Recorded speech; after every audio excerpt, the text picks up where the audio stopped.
1960년생이 이제 65세, 그러니까 법적으로 노인이 됩니다. 이번에 발표되었던 행정안전부 연령별 인구 현황을 보면 1960년에서 1969년생 846만 7천명, 이른바 베이비붐 세대, 그러니까 1955년에서 1963년 출생했던 사람 698만 7천명보다 150만 명이 더 많습니다. 이런 베이비붐 세대, 그리고 1960년대 세대, 이런 세대를 최근에는 마처 세대라고 부릅니다. 부모를 부양하는 마지막 세대이면서 자식들로부터는 부양을 받지 못하는 첫 세대, 그래서 마처 세대라고 부르는데요. 그저 앞만 보고 달려오다가 막상 멈춰서서 뒤를 잠시 돌아보니 부모님 챙기느라, 자식 걱정하느라 정작 나를 위한 준비는 아무것도 없는 세대, 이 세대가 마처 세대입니다. 격동의 시대, 낭만의 시대는 살아왔지만 대부분 현실은 우울감과 상실감에 빠져 있는 사람들도 많습니다.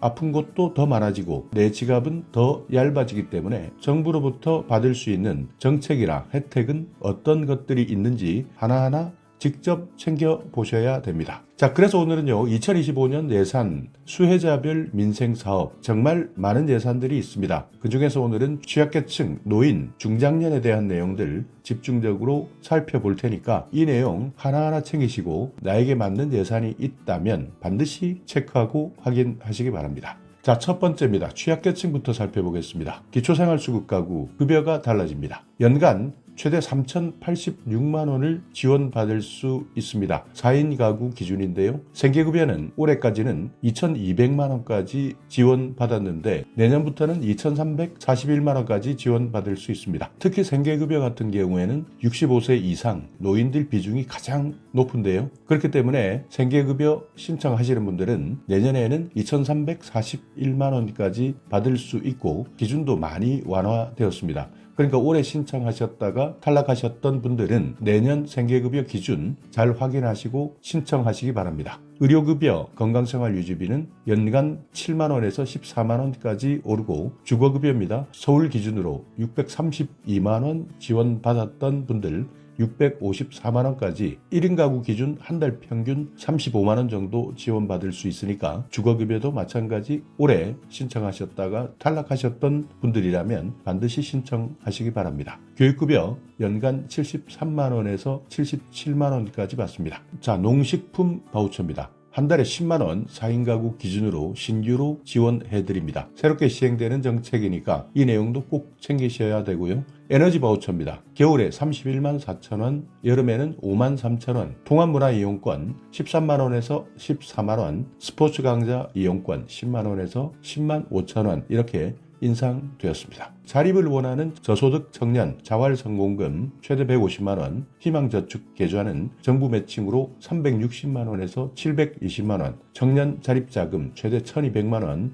2% 고정금리로 지원해 드립니다. 자, 어르신입니다. 기초연금 받으시는 분들 많이 계실 텐데요. 기초연금 받으시는 분들 대부분이 해당되는 정책, 노인 일자리 사업입니다. 올해까지는 103만 명 정도 지원해 드렸는데 내년에는 110만 명까지 지원해 드립니다. 민간형 일자리, 사회서비스형 일자리, 공익형 일자리 이렇게 나누는데요. 민간형 일자리는 정부에서 기업에게 예산을 지원해 드리는 겁니다. 그러니까 노인을 고용했을 때 이때 정부에서 일정 금액을 지원해 드리는 사업이다. 그래서 민간형 일자리 같은 경우에는 만약 취업하신다면 근무 조건이나 유형 이런 것들을 정확하게 확인하셔야 되는 겁니다. 올해까지는 22만 5천 명, 내년에는 23만 5천 명까지 늘어납니다. 자, 사회서비스형 그리고 공익형 일자리 이것이 정부에서 주도하는, 그러니까 정부에서 직접 돈을 지불해 드리는 일자리인데요. 그러니까 민간형은 회사에서 임금을 드리고 일부 예산을 지원해 드리는 사업이라면 사회서비스형과 공익형 일자리는 전액 예산으로 지원해 드리는 사업입니다. 올해 15만 1000명에서 내년 17만 1000명까지 한 달에 76만 1000원 지원받을 수 있는 사업입니다. 사회서비스형 일자리 보통 11월 말 12월 초 모집 신청을 받기 때문에 원하시는 분들은 11월 말 12월 초 이 날짜 반드시 기억해 두시기 바랍니다. 공익형 일자리 65만 4천 명에서 69만 2천 명까지 늘어납니다. 한 달에 29만 원, 11개월 활동하는데 대부분 봉사를 하신다 생각하시면 됩니다. 봉사하면서 한 달에 29만 원 용돈을 벌 수 있습니다. 그리고 건강, 문화, 돌봄 지원 내용도 알고 계셔야 되는데요. 시니어 친화형 국민체육센터가 20개소 추가됩니다. 전국적으로 국민체육센터가 계속 증가하고 있는 상황인데 내년에는 20개가 더 늘어난다는 겁니다. 그리고 노인만 전용으로 사용할 수 있는 평생교육 바우처 연간 35만 원 지원해드립니다. 응급호출기 30만 대도 보급해드립니다. 주택입니다. 일반 주택에서 생활이 어려운 어르신, 고령자 복지주택이 3배 확대됩니다. 연간 1,000호 정도 지어왔던 주거공간 3,000호까지 확대됩니다. 통합공공임대 1,000호, 신규로 매입임대 1,000호, 또 여기에다가 노후 공공임대 리모델링 1,000호 이렇게 3,000호가 신규로 제공됩니다. 복지주택 단지 안에 있는 돌봄복지관도 늘어납니다. 고령자 복지주택 안에 있는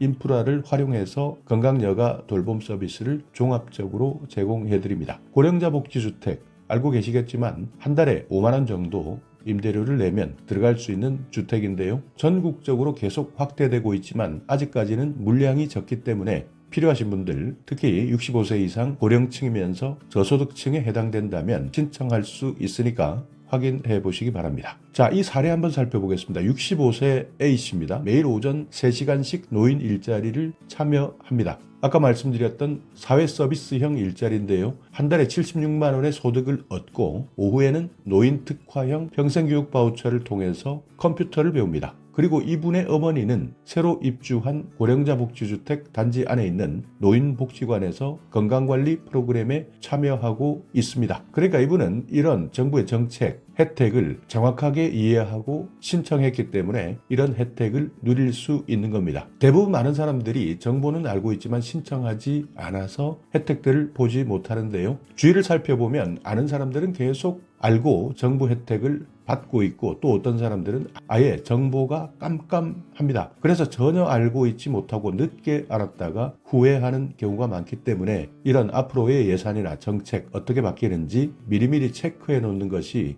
정말 중요하고 혹시 주위에 이런 내용을 모르는 분들이 있다면 오늘 영상을 소개해 주시기 바랍니다. 자, 다음은 중장년입니다. 퇴직을 앞둔 중장년, 재취업을 원하시는 분 아니면 계속 일하고 싶은 분들 많으실 겁니다. 중장년 내일 패키지 사업, 그러니까 중장년이 되면서 어떻게 앞으로를 계획해야 하느냐 이런 고민하시는 분들 컨설팅을 받을 수 있는 사업, 올해까지는 6만 1,000명 컨설팅을 받았습니다. 내년에는 6만 5천 명까지 늘어납니다. 여기에 신규로 폴리텍 대학입니다. 많은 사람들이 새로운 직업을 얻기 위해서 폴리텍 대학을 다니는데요. 여기에 신중년 특허학과를 개편하고 뿌리산업교육센터도 신설합니다. 폴리텍 대학 새로운 출발을 원하신다면 이 내용도 확인해 두셔야 됩니다. 중장년 네일센터 35개에서 38개소, 중장년 인턴제 910명, 한 달에 150만 원 수당을 지급하는 중장년 인턴제는 내년에 신설되니까 관심 있으시다면 여기에 신청해 보시기 바랍니다. 그리고 정년이 다 되었다 하시는 분들 계속 더 일하겠다, 고용 장려금을 드리는데 내년에는 요건을 더 완화시킵니다. 지금까지는 전원 재고용만 해당되었지만 일부만 재고용할 때도 장려금을 정부에서 지원해 드리겠다는 뜻입니다. 계속 고용을 할 때 사업주에게 한 달에 30만 원, 최대 3년까지 지원하니까 이런 제도를 활용하는 회사에 있다면 계속 일할 수 있습니다. 자, 여성입니다. 경력 단절 여성, 그렇지만 전문성은 있는 사람들, 계속 일하고 싶다. 이런 분들은 세일센터 직업훈련 참여하시고 참여 수당도 받을 수 있습니다. 최대 4개월 한 달에 10만 원 직업훈련 받을 수 있으니까 세일센터 직업훈련 참여수당 놓치지 마시고요. 일경험도 있습니다. 인턴 채용 지원금 최대 3개월 한 달에 80만 원 지원해드리고 정규 채용을 할 때 이때는 고용유지 장려금을 드리는데 기존에는 6개월 후 140만 원 지원해드리고 있었는데요. 여기에 신규로 12개월이 지났을 때 80만 원 추가로 정책이 신설됩니다. 자, 소상공인 정책입니다. 많이들 힘드실 텐데요. 이런 소상공인 금융 분야에서는 전환보증 상환기간을 연장해드립니다. 최대 5년까지 연장해드리고 대환대출 했을 때 금리를 4.5%까지 내려드립니다. 그러니까 돈을 빌렸다가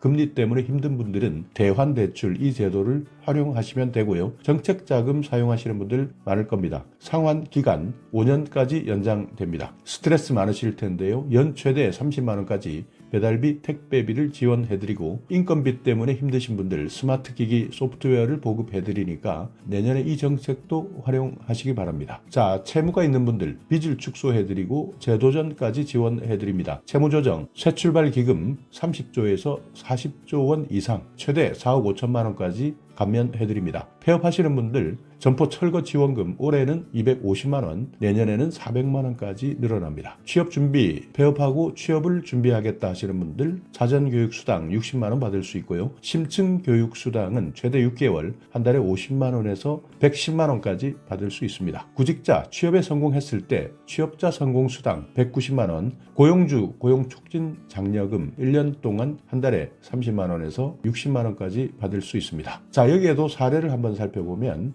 이분은 점포 철거비 400만 원까지 지원을 받아서 폐업을 했고 이후에 새출발기금을 통해서 신용대출 5억 중에 4억 5천만 원을 감면받았습니다. 그리고 최대 720만 원 교육수당을 지원받아서 교육받을 수 있었고요. 나중에 유망한 강소기업에 취업해서 취업성공수당 190만 원까지 수령하게 되었습니다. 그러니까 소상공인으로 있다가 폐업하고 이렇게 정책을 잘 활용했을 경우인데요. 맞습니다. 아시는 분들은 이렇게 정책을 최대한 활용하게 되면 새로운 출발을 하는데 많은 도움을 받을 수 있는 겁니다. 자, 그리고 군인 국가유공자 분야입니다. 병장 봉급 165만 원에서 205만 원까지 8인에서 10인 사용하는 공간 2인에서 4인실로 바뀝니다. 개인 피복도 다기능 경량 소재로 바뀌고요. 예비군 동미참 훈련 참가비 4만 원, 작게 훈련 교통비 6천 원을 지급해드립니다. 자, 한부모나 취약 아동에 대한 정책인데요. 양육비를 못 받는 한부모, 내년부터는 양육비를 국가가 먼저 지급해드립니다. 여기에 아동 양육비가 연간 252만 원에서 276만 원 오릅니다. 그러니까 경제적으로 어려운 한부모, 중위소득 63% 이하 25만 2천 명이 해당되니까 내년 양육비를 못 받는 한부모 같은 경우에는 국가에서 먼저 양육비를 지급해 준다. 여기에 아동 양육비도 오른다 하는 정책 반드시 기억해 두시기 바랍니다. 자, 그리고 출산 육아 가구들이 있습니다. 육아부부 필요한 시기에 필요한 육아 시간을 제공하겠다. 그래서 부모 맞돌봄 지원, 육아휴직급여를 내년에는 최대 250만 원까지 올립니다. 올해까지는 한 달에 150만 원이었는데 이것이 250만 원까지 늘어나고요. 배우자 출산 휴가급여 지원 5일에서 20일까지 늘어나고요. 육아기 근로시간 단축급여 한 달 200만 원이었던 것이 220만 원, 대체인력 지원금 80만 원에서 120만 원, 육아휴직 동료 업무 분담 지원금 한 달에 20만 원,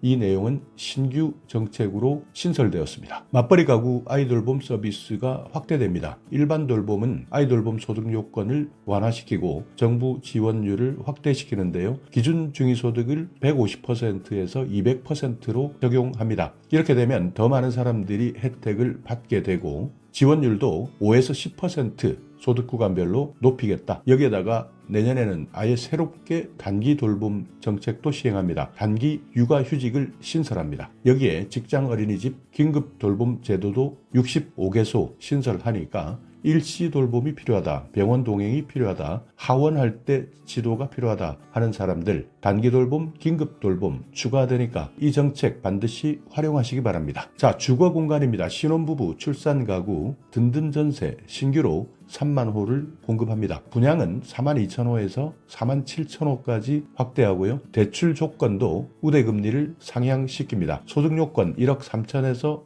2억 5천만 원까지 추가 자녀가 있을 때 0.4%까지 금리를 깎아주니까 이 대출 조건도 확인하시기 바랍니다. 늦은 밤에도 이용할 수 있는 병원, 약국을 대폭 확대하겠다. 달빛 어린이병원 45개에서 93개, 소아전문 응급의료센터 12개에서 14개, 공공야간 심야약국 3배 확대합니다. 64개소에서 220개, 그 외에도 5대 권역별 기관 장비를 확충하겠다. 다자녀 가구 혜택입니다. 전기차를 구매하실 때 기본 300만 원에 자녀 숫자당 100만 원씩 올려드립니다. 두 자녀는 추가 100만 원, 세 자녀는 추가 200만 원, 네 자녀는 추가 300만 원입니다. K패스 이용하시는 분들 일반 20%까지 할인해드렸는데 두 자녀 이상은 30%, 세 자녀 이상은 50%까지 추가 할인됩니다. 자, 오늘 영상 여러분께 조금이나마 유익한 정보가 있었다면요. 오늘도 구독 그리고 좋아요 부탁드리겠습니다.